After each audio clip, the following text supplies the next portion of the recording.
How did one promotion day end with a process server walking into my office lobby and saying my full name out loud? Why did my husband stay calm, collect proof, and then make it official in front of coworkers who used to clap for me? My name is Lavinia Keene, but everyone at work called me Vinnie because it sounded fun and fast. I was 33, and I worked as a customer support team lead at a mid-sized tech company in our city. It was not a dream job. It was phones, tickets, and unhappy people. Still, it was a ladder. I believed ladders mattered more than feelings. My husband, Evan, did not talk like me. He was 35 and worked as a municipal building inspector. He liked rules, lists, and quiet evenings. He liked clean plans and early mornings. I used to say he was stable. Later, I started saying he was boring, like that was his fault. That winter, our company posted a new role. It was a promotion to operations coordinator, a step closer to management. It meant more money, a better title, and a desk near the windows. I told myself I needed it for my family. I told myself I needed it for my children, but the truth was simple. I wanted to win, and I wanted people to see me win. I did not have the best numbers on my team. I knew it. 2 co-workers, Kelsey and Omar, were better at solving problems and staying calm. I was better at talking. I was better at sounding confident when I was not. I was good at making my work look bigger than it was. My boss was Grant Halverson. He was 41 and ran operations like it was a game. He smiled a lot, but his eyes did not smile. He talked about loyalty, culture, and trust. He liked when people leaned toward him, like he was sunlight. When the posting went up, I went to his office. I did not ask for it like a normal person. I acted like it was already mine. I said I had been carrying the team, and I needed a bigger role. He asked what results I could point to. I said I had improved morale and handled hard clients. He said numbers mattered. I said numbers did not show everything. After that talk, I started staying later. I told Evan it was a busy season. He asked why it suddenly became busy every night. I said he should stop counting my hours. He asked if I was safe coming home late. I said he only asked that to control me. I watched his face change. I liked it because it made me feel powerful. At home, I began to keep my phone close. I said it was because of work. Evan asked why I took it into the bathroom. I said he was imagining things. I started using the word insecure a lot. It was my favorite tool. If I called him insecure, I did not have to explain myself. My friend Bree loved drama like it was a sport. She sold houses and told stories like she was on stage. When I told her about the promotion, she said I should never accept no from a man who needed me to do his job. I laughed and said Grant was not like that. She asked if Evan was supporting me. I said Evan did not understand ambition. Soon, Bree and 2 other friends started making jokes about Evan in our group chat. They said he probably feared successful women. They said he wanted me small and tired. They asked if he was the type who checked my phone. I said he was not, but I let them keep talking. I did not stop it because it helped me. If they disliked him, then I could be the hero in my own story. One Friday, we had a team meeting in the main conference room. Grant stood at the front and talked about growth and leadership. He said we needed people who could handle pressure. I sat straight and nodded at the right times. I made sure others saw me. After the meeting, he asked me to stay back. He said he noticed my effort. He said he liked my attitude. He said this role needed someone who could keep things quiet and smooth. I told him I could do that. He asked if I was ready to commit fully. I said my family understood my goals. I knew that was not true, but it sounded clean. That night, Evan cooked pasta, like he always did when he sensed tension. He asked how my day went. I said it was fine. He asked if I wanted to talk about the promotion. I said it was not decided yet. He asked why I sounded angry. I said I was tired, and he should stop pushing. I watched him wipe his hands on a towel and sit down across from me. He asked if I even wanted him involved in my life anymore. I said he was making everything about him. I said I was building our future, and he was acting like an anchor. I could see I hurt him, and for a moment I felt a small sting. Then I told myself he deserved it. I told myself real partners did not question each other. I said respect follows results, and I had results coming. Over the next week, Grant started sending short messages.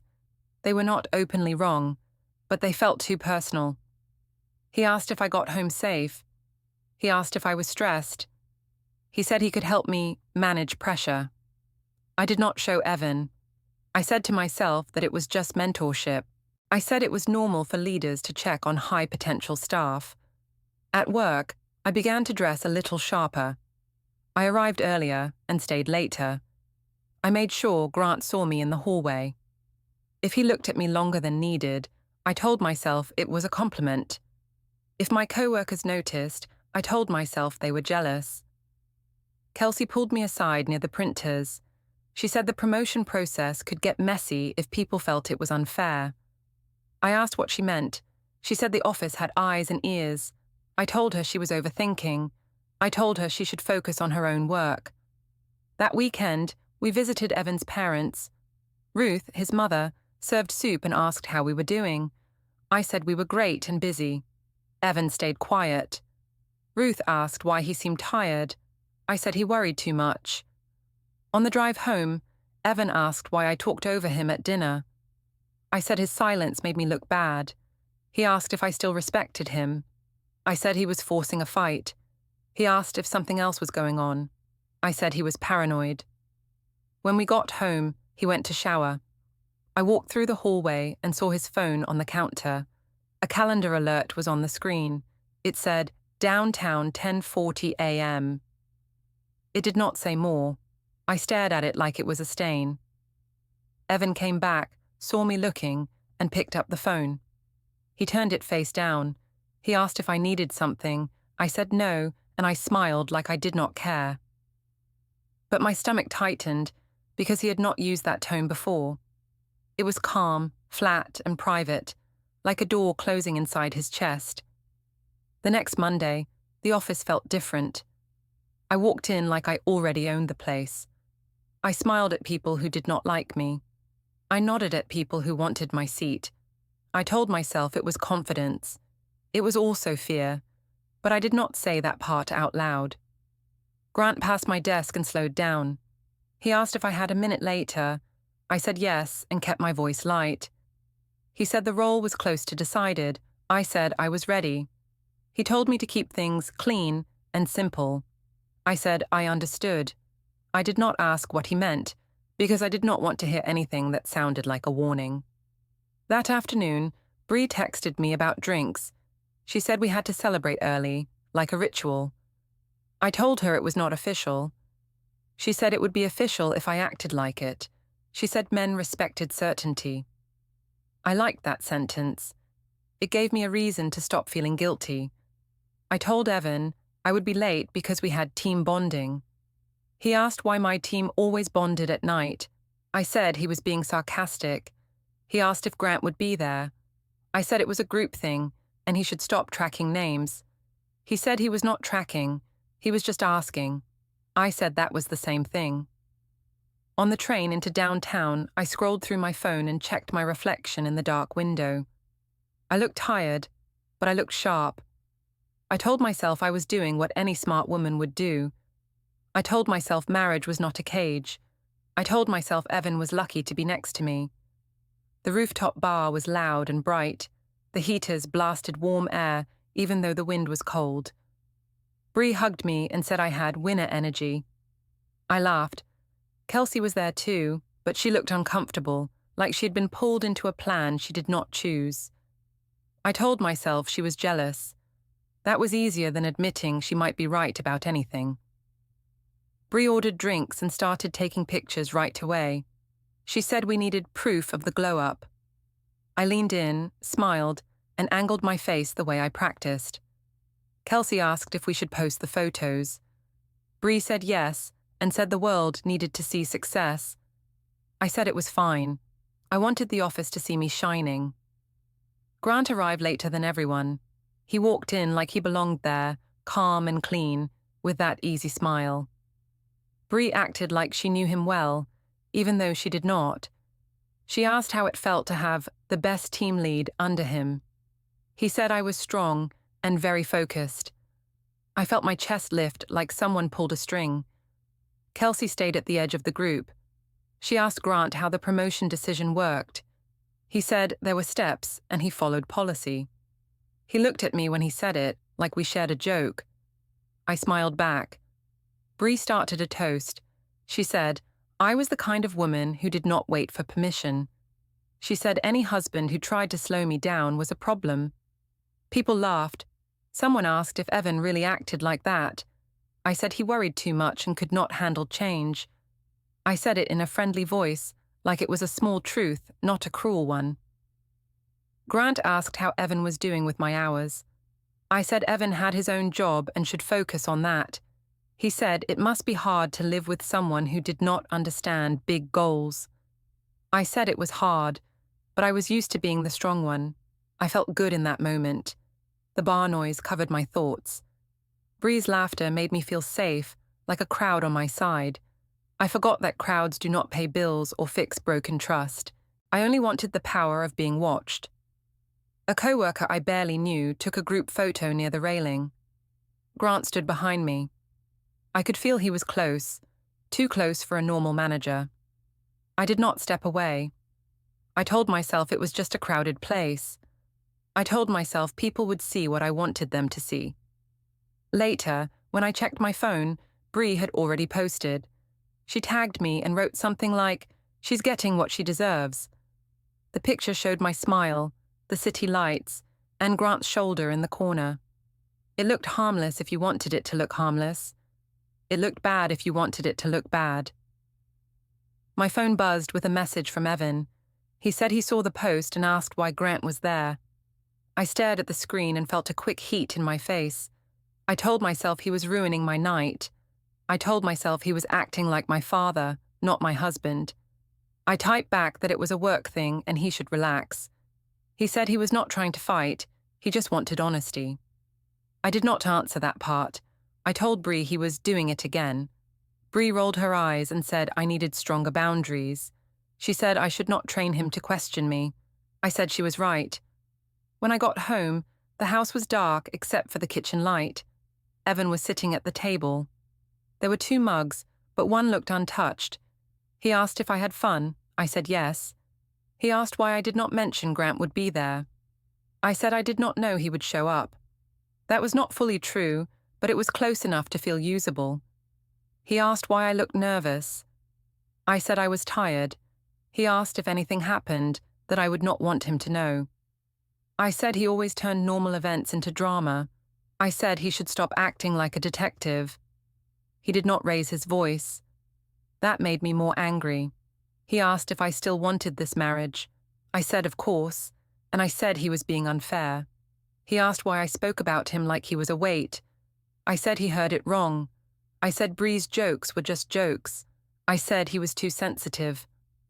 I went upstairs and changed, keeping my back to him. I heard him move around in the kitchen, quiet like a person cleaning up after a party he did not attend. When I came back down, he was wiping the counter and staring at nothing. On the counter, his phone lit up for a second. I saw a missed call with no caller ID. He tapped the screen off before I could ask. He told me he was going to bed early. I said fine and acted like I did not care. In the bedroom, I placed my phone under my pillow like it was a secret weapon. A message came in from Grant. He said we should talk privately tonight, and he added that it was important. I stared at the words until my eyes felt dry, and I told myself it was still just work. The next day, I carried Grant's message in my head like a stone. He had said we should talk privately, and he had said it was important.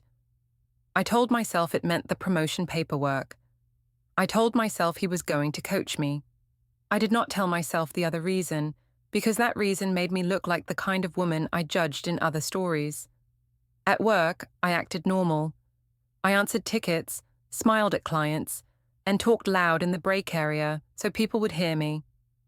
I wanted them to think I was relaxed. Inside, I kept checking my phone. Grant asked me to come down to the parking garage after lunch. He said the office felt too open. I said I understood. I told myself this was just privacy for business. I did not ask why a business talk needed concrete walls and dim lights. In the garage, the air smelled like oil and cold metal. Grant stood near his car with his hands in his pockets. He asked how things were at home. I said Evan was dramatic. He asked if Evan saw the rooftop photo. I said yes, and I said Evan did not trust me. Grant said trust was a fragile thing. I said Evan broke it by accusing me. He said the promotion decision was nearly final, but there could be noise. He said some people like to complain. He said I needed to keep my story clean and not panic. I said I never panicked. He looked at me like he did not fully believe that, but he still smiled. He also said we should keep our contact simple. He said texts could be misunderstood. I said I understood. My stomach turned, but I nodded. I told myself he was protecting me. I told myself a leader cared about me. I did not say the word risk, but I felt it. When I walked back inside, I noticed something small. Evan's car was not mine, but I knew his habits. He always parked straight, not crooked. He always faced the exit, like he wanted to leave clean. I suddenly wondered if he ever came near my office. That thought should have scared me. Instead, it annoyed me. I told myself he was overstepping. I told myself he had no right to check anything. I kept that anger ready, like a shield. That evening, I said I needed to stay late again. Evan asked what project needed so many late nights. I said the new role came with extra tasks, and he should be proud. He asked why the role was not even official yet. I said he was trying to trap me in details. He offered to pick up the kids from daycare so I could focus. His voice was calm, which made me feel cornered. I said he was acting nice to make me feel guilty. He said he was just being a parent. I said that line sounded fake, like he practiced it. At daycare pickup the next day, Milo ran to Evan first and hugged him hard. Avery held Evan's hand and did not let go. I watched it and felt a sharp jealousy, like my own children were voting against me. I told myself it was because Evan spoiled them. I told myself I was the one who worked, and work mattered. On Thursday, Kelsey asked if I was okay. She said my eyes looked tired. I said I was fine, and I asked why she cared. She said she did not want me to get hurt by office politics.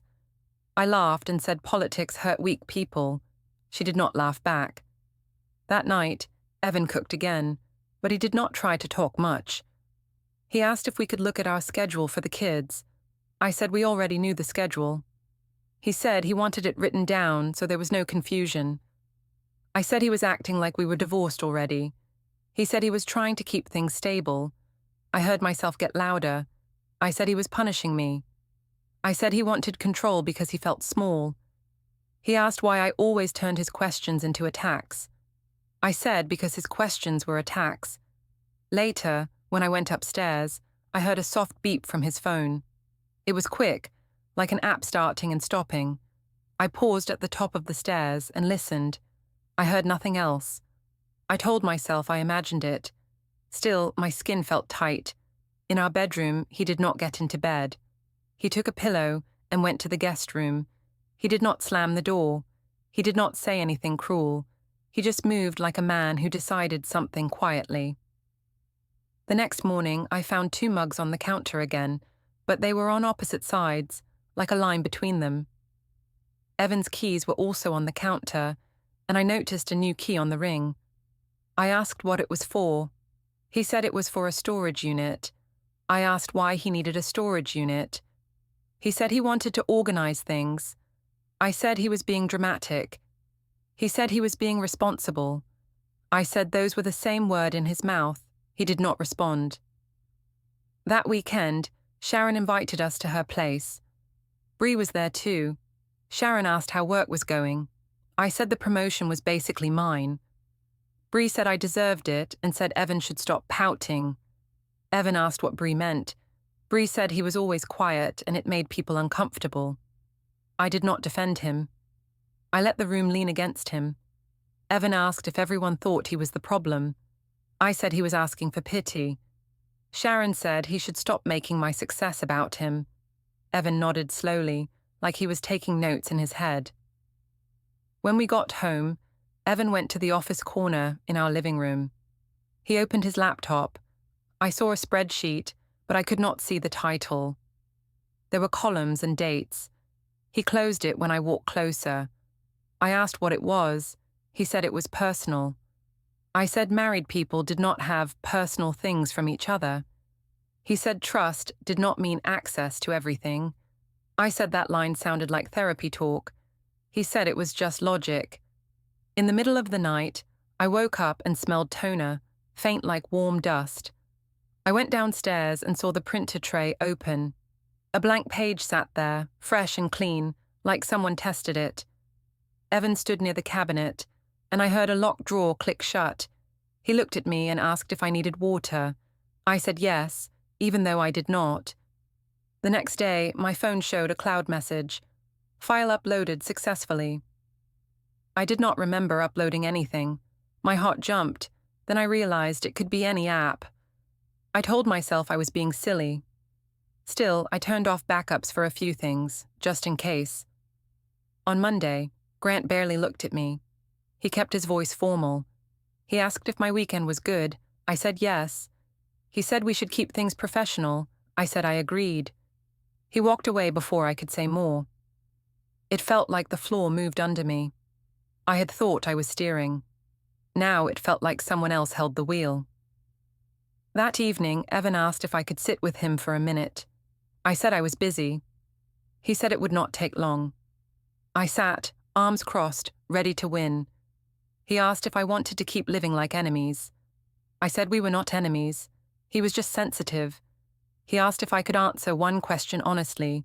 I said he could try. He asked if there was someone else. I laughed, too fast, and said he was paranoid again. He said my laugh sounded different lately. I said he studied me too much. He said he was learning. I stood up and said he was trying to accuse me with no proof. He did not follow me. He did not argue. He just looked down at his hands, then up at me, calm and careful, like he was measuring the room. For the first time, I wondered if he already had proof, and I hated him for making me wonder. The Sunday dinner at Evan's parents' house used to feel calm. That night, it felt like a stage. Ruth set the long table with her careful hands, and Paul sat at the end with his shoulders heavy. The kids played on the rug in the living room, and their little laughs did not match the tight air in the dining room. Ruth asked how work was going. I said the promotion was almost done, and I said it like a victory speech. Evan looked down at his plate. Paul asked if the new role would change our hours. I said success always needed sacrifice. Ruth asked if I was taking care of myself. I said I was strong, and not like some people. I glanced at Evan when I said it, like he was the weak one in the room. Evan asked why I kept talking around him. I said I was not talking around him. I was just explaining reality.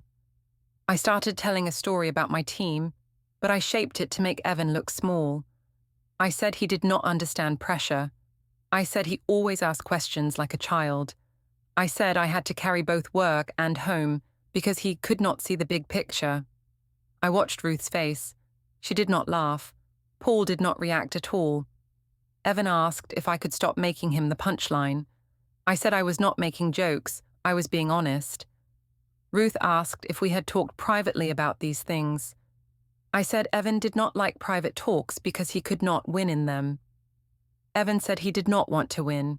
He wanted truth. I said he always twisted the word truth into a weapon. Milo came into the dining room and asked if Dad would help with his school project later. Evan said yes. I said Evan always had time for school projects because he did not have real career pressure. Evan looked at me for a second, then looked back at Milo and nodded like it was fine. That calm made me angry, because I wanted him to react so I could point at him and say, "See?" After dinner, Ruth pulled me aside near the sink. She asked if I was trying to hurt Evan on purpose. I said I was trying to wake him up. She asked if there was someone else at work. I said she was being dramatic. She said she had lived long enough to recognize patterns. I told her she was imagining things because she loved her son too much. In the car on the way home, Evan did not argue. He kept both hands on the wheel. I said he embarrassed me by acting quiet at dinner. He asked why I needed a crowd to feel right. I said I did not need a crowd, I just needed respect. He said respect did not grow from humiliation. I said that was a nice line, but it did not pay bills. When we got home, I saw the guest bed again, slightly disturbed like someone had slept there and left early. Evan washed his hands and set his phone on the counter. For a moment, the screen lit up. I saw a thread named Follow Up. He swiped it away fast. I asked what that was. He said it was work-related. I said he never had secret work threads before. He said I never noticed his work before. I said that was because his work was simple. He did not answer that. He just picked up the trash and tied the bag like he was closing something. A week later, the community hall fundraiser arrived. It was a loud event for a local charity, the kind with folding chairs and bright banners. Our company sponsored part of it, so several coworkers were there, including Grant. Evan came too, because the kids wanted to see the booths and games. I told myself it was perfect. I could show everyone we were fine. I could show everyone Evan was the problem, not me. The hall smelled like coffee and cheap perfume. People waved and took photos near the sign-in table. Bree was there, and she hugged me and said my hair looked promotion-ready. I smiled, and I let her pull me into a group selfie. Evan stood behind us with Milo on his shoulders and Avery holding his hand. Bree posted the selfie right away. She tagged me and wrote something about power couples, which was funny because she always treated Evan like furniture. Evan asked if we could just enjoy the night without phones. Bree asked why he cared so much. Evan said he did not care, he just wanted time with the kids.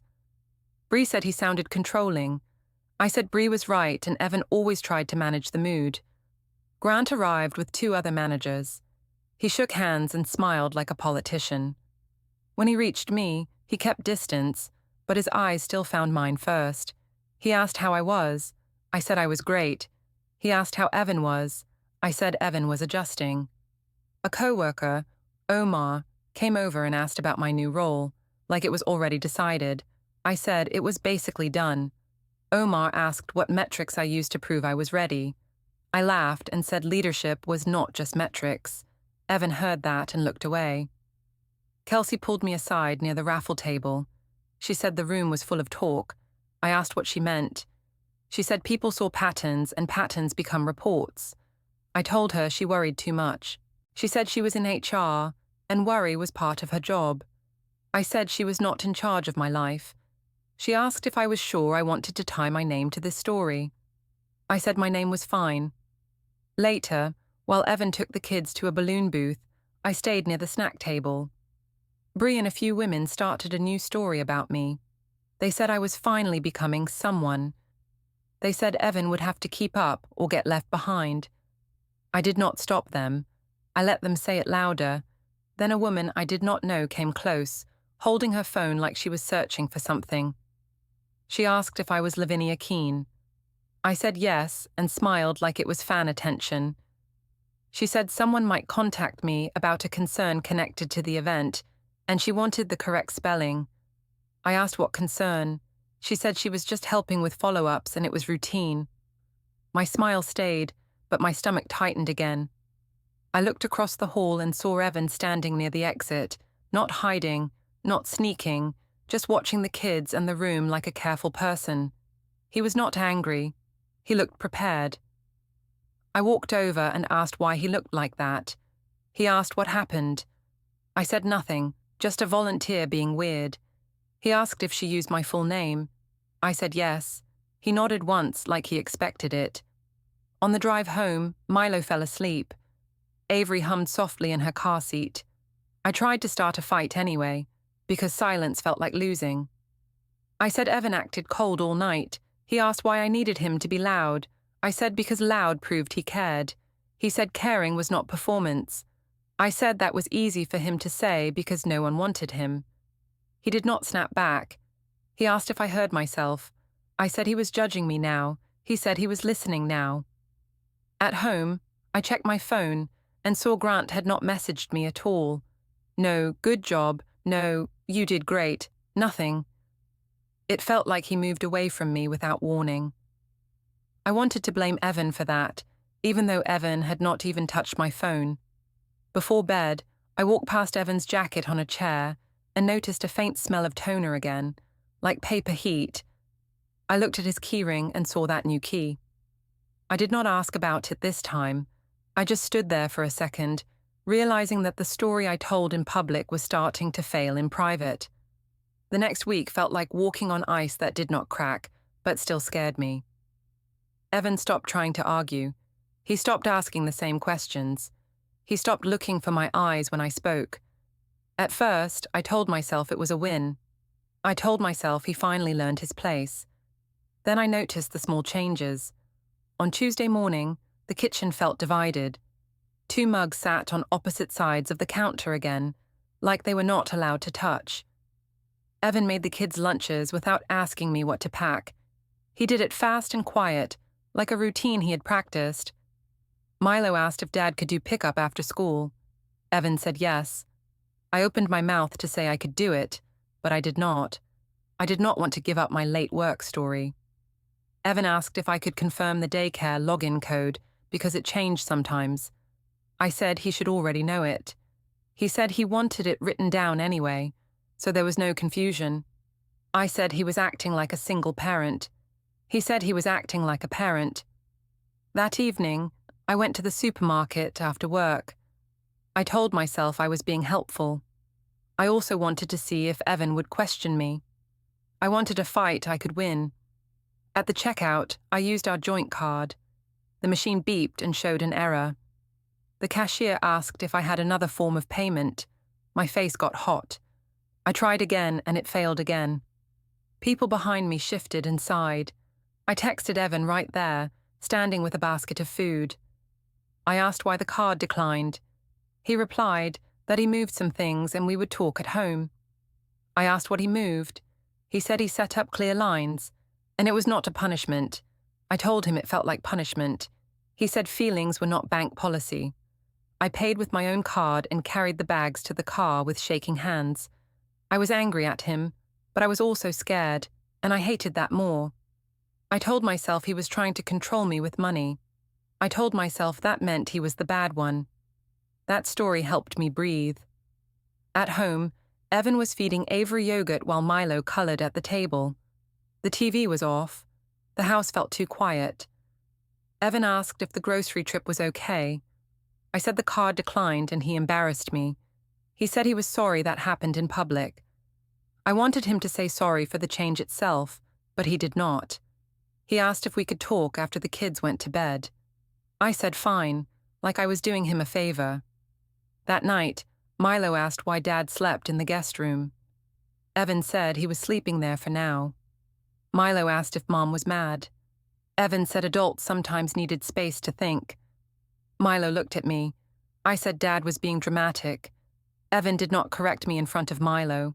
That made me feel both relieved and furious. When the kids finally slept, Evan sat at the kitchen table with a notebook. Not a legal-looking folder, just a plain notebook. He asked if I could sit. I sat with my arms crossed. He said he was going to separate some finances for now. He said bills would still be paid. He said the kids would still have everything they needed. He said he did not want surprises or fights about money. I said he was threatening me. He said he was setting boundaries. I told him he was acting like I did something wrong. He said he was acting like we had a crisis. I said the crisis was in his head.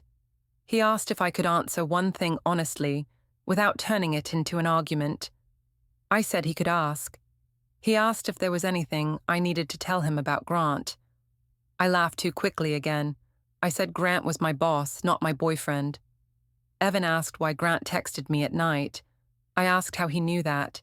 He said I left my phone on the counter one night when I went to wash Milo's cup, and the screen lit up. He said he did not take my phone. He said he only saw the preview. I said he invaded my privacy. He said a preview was not an invasion. I said he should not watch my phone. He said he did not watch.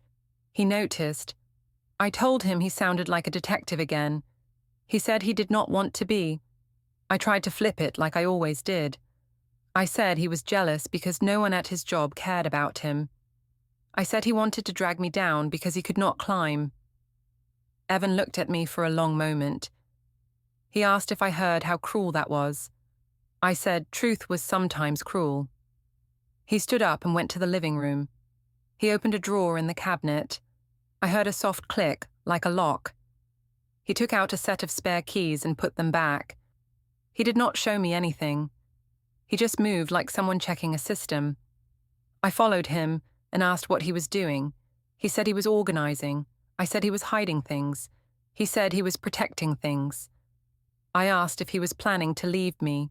He said he was planning to keep the kids stable. That word, stable, hit me hard. It sounded like he was already writing a future without me as the center.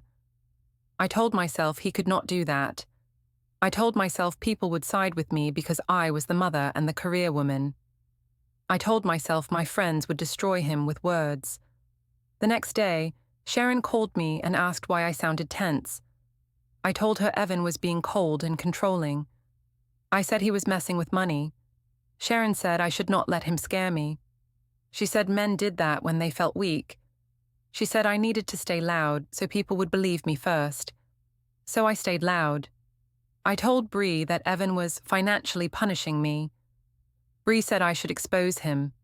She said I should post something vague about emotional abuse, not naming him, but letting people guess. I liked the idea. It felt like power. I drafted a post in my notes but did not hit send yet. I wanted the timing right.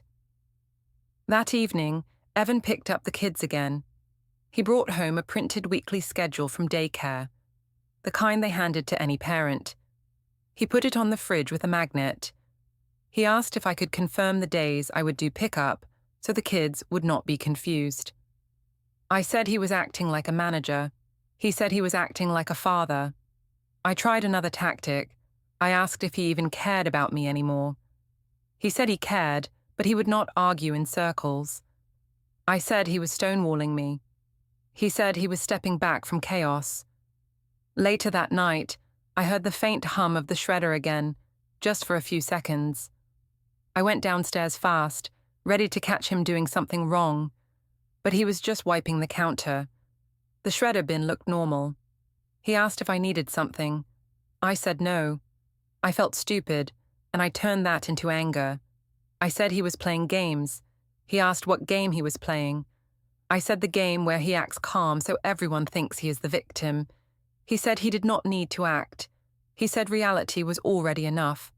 I told him he would regret trying to ruin my life. He asked if I really believed he wanted revenge. I said of course he did.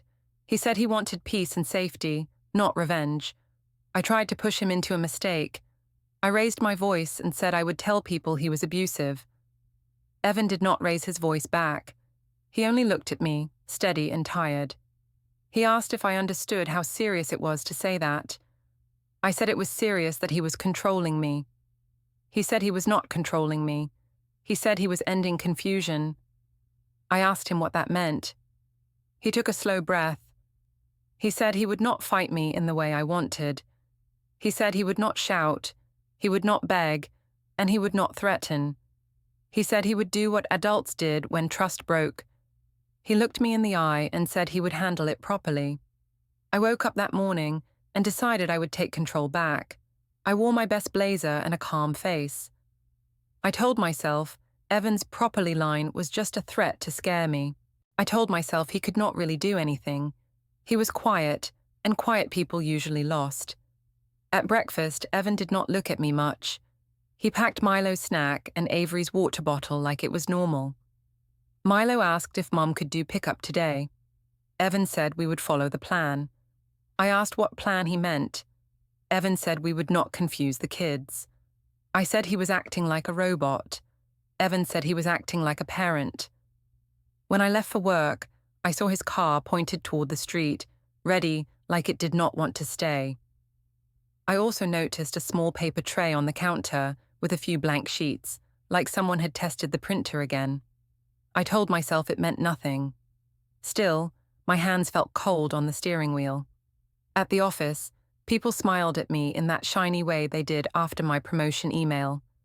Some looked away fast too, like they were waiting for something. I walked through the open plan area and pretended I did not notice. I went to my desk and opened my laptop like a shield. Grant called a short meeting mid-morning.